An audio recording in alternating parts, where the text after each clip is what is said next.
ধন্যবাদ। খুবই আনন্দিত এবং আমরা দলীয় নেতাকর্মীরাই না, আমি মনে করি সমগ্র দেশবাসী দীর্ঘদিন যাবৎ অপেক্ষায় ছিল আমাদের নেতা ভারপ্রাপ্ত চেয়ারম্যান জনগণের নয়নের মণি অবশেষে লক্ষ কোটি মানুষ তাকে বরণ করেছে। আর সেই আমাদের দেশবাসীর কাছে ফিরে আসছেন এবং আমাদের দেশনেত্রী বেগম খালেদা জিয়ার সাথে সাক্ষাৎ করে দোয়া উনি নেবেন। তো আমরা বেশ আশাবাদী এই আমরা সবাই মিলে ফিরে এসেছে এবং দেশ একটা নতুন দিগন্ত ফিরে পাচ্ছে। আমরা সেটাই আশাবাদী।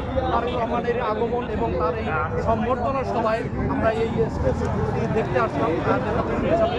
খুব ভালো লাগছে যে উনি এই স্টেজে পা রাখবেন।